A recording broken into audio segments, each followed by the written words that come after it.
சாது மிரண்டா காடு கொள்ளாதுன்னு ஒரு பழமொழி சொல்லுவாங்க. இதுக்கு அர்த்தம் என்னன்னு பாத்தீங்கன்னா, காட்டுக்குள்ள சாதுவா இருக்கக்கூடிய எரும மாடுகள் வந்து மிரண்டு காட்டுக்குள்ள ஓட தொடங்குனுச்சுன்னா காட்டுக்குள்ள இருக்க எல்லா உயிரினங்களுமே பயங்கரமா பாதிக்கப்படும். அப்படி சாதுவா இருக்கிற எரும மாடு ஓடினாலே அந்த அளவுக்கு பிரச்சனை வருதுன்னா, அந்த காட்டுலயே பயங்கர பலமான ஒரு உயிரினமா இருக்கக்கூடிய யானையெல்லாம் மிரண்டுச்சுன்னா அந்த காடு என்ன ஆகும்?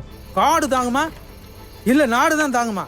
இந்த வீடியோல வந்து யானையோட சண்டை போடக்கூடிய ஒரு சில உயிரினங்களை தான் பார்க்க போறோம். முதல்ல வந்து யானைக்குமே வரக்கூடிய சண்டையை பார்த்துருவோம். பெரும்பாலும் யானைகள் வந்து சண்டை போடாது. யானைகள் எப்ப சண்டை போடுன்னு பாத்தீங்கன்னா, அதுங்களுக்கு வந்து மதம் பிடிக்கிற நேரத்துல தான். யானைகளுக்கு எதனால மதம் பிடிக்குதுன்னு பாத்தீங்கன்னா, அதுங்க இணை சேரக்கூடிய காலகட்டத்தில் வந்து அதுங்களுக்கு வந்து மத நீர்ன்றது ஒன்று சுரக்கும். இது சுரக்கக்கூடிய காலகட்டத்தில் வந்து யானைகள் வந்து ரொம்பவே ஒரு மூர்க்கமா இருக்கும். அந்த மாதிரியான நேரத்துல தான் யானைகள் சும்மா இருக்காது, தன்னோட சக யானைகளே தாக்கும். அதுக்கப்புறமா அது கண்ணில் படக்கூடிய எல்லாத்தையுமே அது தாக்கும். இந்த மத நீரை பத்தி எக்ஸ்பிளைன் பண்ணணும்னா கீழே கமெண்ட்ல சொல்லுங்க, நான் தனியாக அதுக்கு ஒரு வீடியோ போடுறேன்.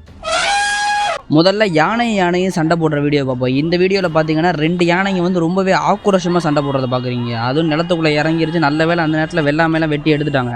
ஆனால் சுற்றி நிறைய பேர் நிற்கிறாங்க. அவங்க தான் இந்த வீடியோ எடுத்துக்கிட்டு இருக்காங்க. அந்த யானையை பாருங்கள், அந்த இடத்துல அப்பா புழுதி கிளம்புறத பாருங்கள். ஆனால் சத்தியமாக யாராவது பக்கத்தில் போனாங்கன்னு வைங்க, அவங்க என்ன ஆவாங்கன்றதே தெரியாது. ஆனால் அடிச்சு நகர்த்திருச்சுங்க பாருங்கள். எங்கே தொடங்குனுச்சுங்க, எங்கே வந்து நிற்கிதுங்க பாருங்கள். இந்த ஒன்று தோல்வியை ஒத்துக்குச்சு. ஆமாம், அந்த ஒத்துக்கிட்டு ஓடுது பாருங்கள். அதை துரத்திக்கிட்டு ஓடிக்கிட்டு இருக்கு. அந்த யானை கிடச்சா அவ்வளோதான் அந்த யானைக்கிட்ட. இந்த வீடியோவில் பார்த்தீங்கன்னா எதிரில் 2 யானைங்க வந்து நின்று பார்த்துக்கிட்டு இருக்குங்க. இந்த யானையை கம்பேர் பண்ணும்போது அந்த யானையோட தந்தம் வந்து ரொம்ப பெருசாக இருக்குது. அதாவது 2ஆவது பின்னாடி நிற்கிற யானையோட தந்தம்.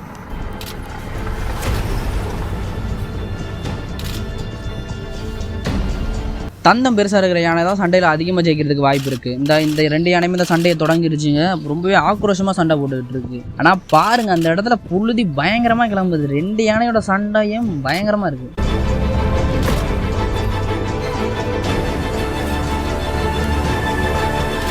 ஆனால் சண்டை தொடங்கின கொஞ்ச நேரத்துலேயே அந்த யானை வந்து பின்வாங்க தொடங்குது. அந்த தந்தை வந்து சின்னதாக இருக்கிற யானை அது பின்னாடியே போய்கிட்டு இருக்கு. எனக்கு தெரிஞ்சு எதிர்க்க வந்து அடிக்கும்னு நினைக்கிறேன் இந்த யானை. அதுக்கு தான் பின்னாடி போய்கிட்டு நினைக்கிறேன். என்ன இன்னும் பின்னாடி போய்கிட்டே தான் இருக்குது. ஒருவேளை அப்படியே ஓடிடுமா என்னன்றது தெரியலையே.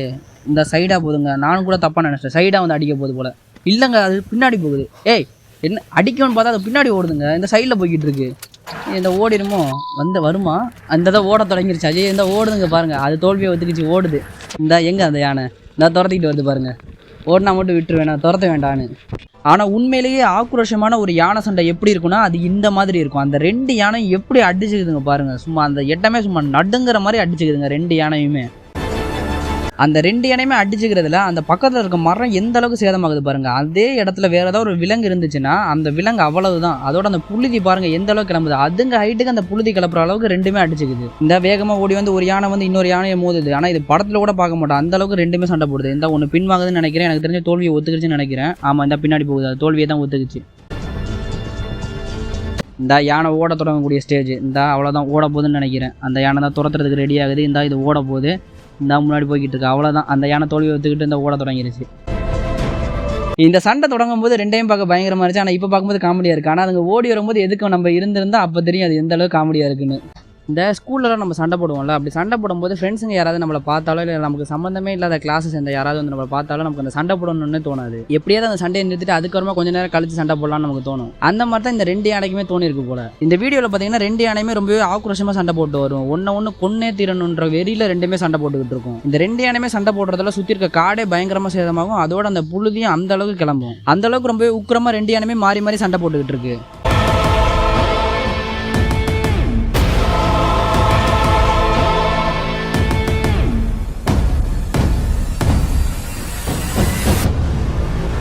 ஆனால் இந்த 2 யானையுமே சண்டை போடுறத இந்த மாதிரி மனுஷங்க பார்க்குறாங்கன்னு மனுஷங்க சத்தத்தை கேட்டோன்னா அந்த 2 யானையுமே கொஞ்சம் அமைதியாகுது. இந்த 2 யானையுமே மனுஷங்க சுற்றி இருக்காங்க, அவங்களுக்கு எதுவுமே ஆயிடக்கூடாதுன்னு அந்த மாதிரி இந்த சண்டையை நிறுத்தினுச்சிங்களா, இல்லைனா இவங்க பார்த்துக்கிட்டு இருக்காங்க, இவங்க பார்க்கும்போது நம்ம சண்டை போடக்கூடாது, அதுக்கப்புறமா நம்ம சண்டையை வச்சுக்கலான்னு இந்த 2 யானையும் நிறுத்திச்சான்னு தெரியல. அதுக்கப்புறமா கொஞ்ச நேரத்துக்கு 2 யானையுமே ஒன்று முறைச்சபடி நின்று பார்த்துக்கிட்டே இருந்துச்சு. அதில் ஒரு யானை வந்து சண்டை போடலான்னு முன்னாடி வரும்போது இன்னொரு யானையை சண்டைக்கு வரும்போது 2 யானையுமே மறுபடியும் போய் அதோட இடத்துல நின்றுச்சு. ரொம்ப நேரமாக 2 யானையுமே ஒன்று முறைச்சபடியே நின்று பார்த்துக்கிட்டு இருந்துச்சு. அதுக்கப்புறமா 2 யானையுமே என்ன நினைச்சுன்னு தெரியல, அந்த சண்டையை முடிச்சுட்டு 2 யானையுமே போயிருச்சு.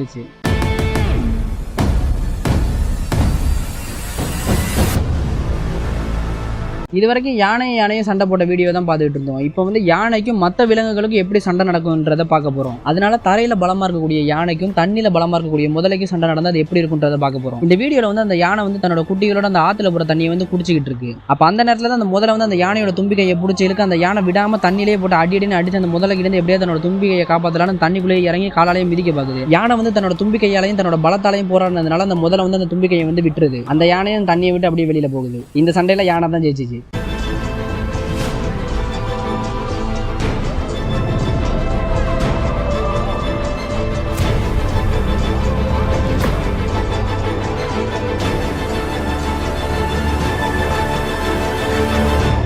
இது யானைக்கும் சிங்கத்துக்கும் நடக்கிற ஒரு சண்டை.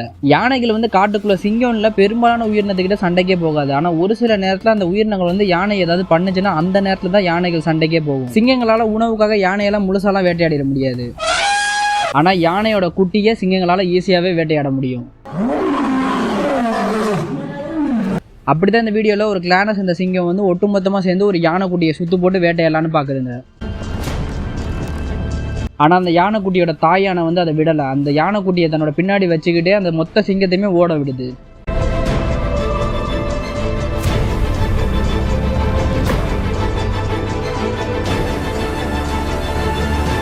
ஆனால் இதில் பாராட்டணும்னா அந்த யானைக்குட்டியை தான் பாராட்டணும். ஏன்னா அந்த தாயானை வந்து தன்னை காப்பாற்றுதுன்னு அந்த யானைக்குட்டி வந்து ஒரே இடத்துல நிற்காம அந்த தாயானை எங்கெல்லாம் போகுதோ அது பின்னாடியே அந்த யானைக்குட்டியும் போகுது.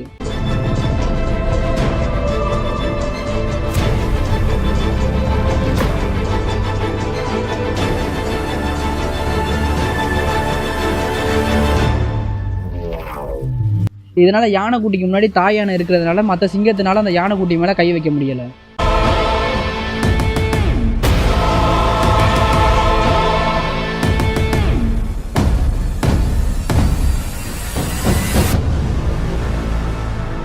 அந்த தாய் யானை மொத்த சிங்கத்தையுமே ஓட விட்டு தன்னோட யானைக்குட்டியை கூட்டிட்டு அந்த இடத்த விட்டு போகுது. இந்த சண்டையில சிங்கங்களுக்கு தோல்விதான். சிங்கங்கள் அதோட தோல்வியை ஒத்துக்கிட்டு அந்த இடத்த விட்டு போகுது. யானைக்குட்டியும் தாய் யானையும் அந்த இடத்த விட்டு போறாங்க. சாது மிரண்டா காடுக்குள்ளாதுன்னு இந்த வீடியோட தொடக்கத்திலே பார்த்தோம். அந்த மாதிரி காட்டுக்குள்ள சாதுவா இருக்கக்கூடிய எரும மாட்டுக்கும் யானைக்கும் சண்டை வந்தா என்ன நடக்கும்? அந்த சண்டையோட முடிவு எல்லாருக்குமே தெரிஞ்சது தான். எரும மாட்டால யானையை தோக்கடிக்க முடியாது. ஏன்னா உருவத்துல வந்து எரும மாட்டோட கம்பேர் பண்ணும்போது யானை ரொம்பவே பெருசு. அதோட பலத்திலையும் யானை ரொம்ப பெருசு. அதுக்காக கமெண்ட்ல வந்து கேட்காதீங்க உருவத்துல பெருசா இருந்தாலே அது பலமா இருக்கும் தானே. ஆனா அது அப்படி இல்லை. ஒட்டகச்சிவிங்கி வந்து உருவத்துல யானையோட பெருசா இருக்கும். ஆனா அது யானை அளவுக்கு பலம் கொண்டது கிடையாது. இந்த மாதிரி எல்லா விஷயத்திலுமே யானை வந்து எரும மாட்டை விட ரொம்பவே பலமா இருக்கிறதுனால எரும மாட்டை வந்து யானை வந்து ரொம்பவே ஈஸியாவே ஜெயிச்சிடும். யானை வந்து எரும மாட்டை கூட சண்டைக்கு போகணுன்ற அவசியம் இல்லை. அது பிளிர்னாலே போதும், எரும மாடு பயந்து அந்த இடத்த விட்டு ஓடிடும். இந்த சண்டையை அதே மாதிரி தான் ஆனிச்சு. யானை பிளிர்ல லைட்டா முட்டுற மாதிரி தான் எரும மாடு கிட்ட வந்துச்சு. அதுக்கு எரும மாடு பயந்து கொஞ்சம் தூரம் ஓடிடுச்சு. இந்த சண்டையில ஜெயிச்சது யானை தான்.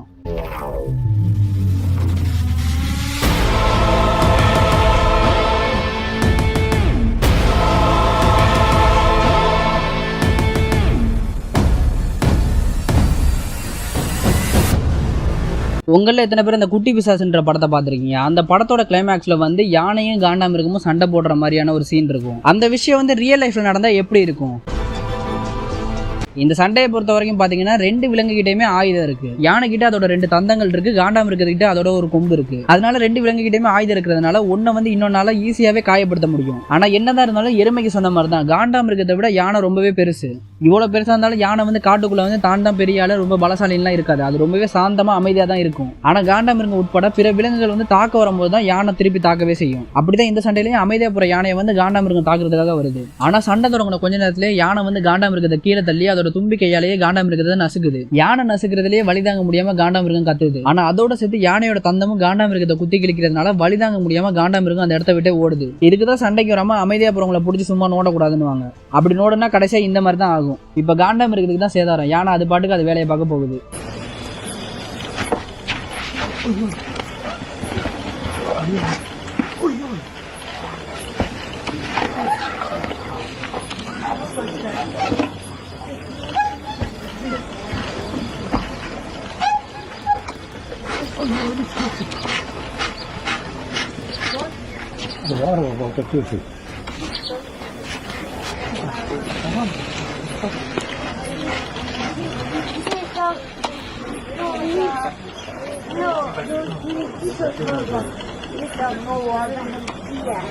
சிங்கத்துக்கும் யானைக்கும் சண்டை வந்தா என்ன ஆகுன்றதை பார்த்துட்டோம். இப்போ புலிக்கும் யானைக்கும் சண்டை வந்தா என்ன ஆகும்னு பாத்தீங்கன்னா, சிங்கத்தோட கம்பேர் பண்ணும்போது புலி வந்து உருவத்துல கொஞ்சம் பெருசா தான் இருக்கும். ஆனா என்னதான் கொஞ்சம் பெருசா இருந்தாலும் யானை அளவுக்கு புலி பெருசு கிடையாது. இந்த சண்டையோட முடிவும் அதே தான். புலி வந்து தைரியமானதுன்றனால யானையை அடிக்கிறதுக்காக எதிர்த்து போகும். ஆனா புலிக்கு வந்து அதோட பலம் தெரியும். அதனால அந்த யானையை வீழ்த்த முடியாதுன்றது தெரிஞ்சு அந்த இடத்த விட்டு புலி போகுது.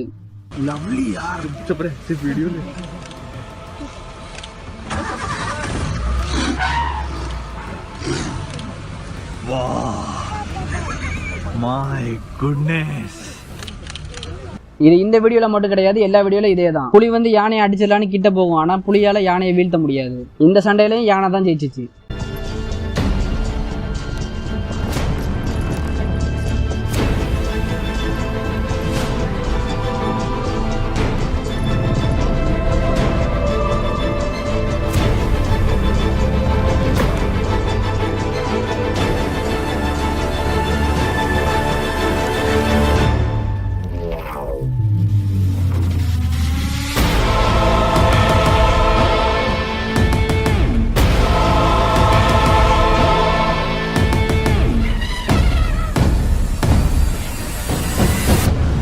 அந்த யானை இதை தண்ணி குடிச்சிக்கிட்டு இருக்குன்றனால பின்னாடி இருக்க நீர் யானையை அதை கண்டுக்கல. ஆனா அதை சாக்கா வச்சுக்கிட்டு அந்த யானையோட வாழை பிடிச்சி அந்த நீர் யானை கடிச்சிக்கிட்டு இருக்கு. அது பின்னாடி திரும்பி ஒரே ஒரு மிதிச்சா சரி, நீர் யானை காலி.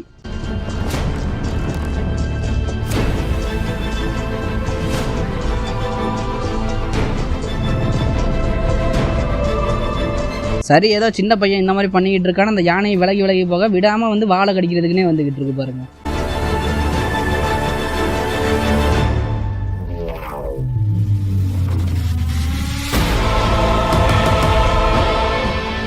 ஆனால் கடைசியாக நினச்சபடியே ஆகுது. அது எவ்வளோ நேரம் தான் பொறுத்து போகும். கடைசியாக ஒரே ஒரு உதை மட்டும் உதைக்குது. ஆனால் அது அந்த அளவுக்கு படாத உதைக்கி அந்த நீர் யானை அந்த இடத்த விட்டே போகுது. இதுவே யானை மிதிச்சிருந்தா அந்த நீர் யானை என்ன ஆயிருக்கும்? அடேங்கப்பா, அடி கொடுத்த கைப்புள்ளிக்கே உடம்புல காயம்னா அடி வாங்கின உயிரோடு இருப்பான்னு நினைக்கிறியா நீ?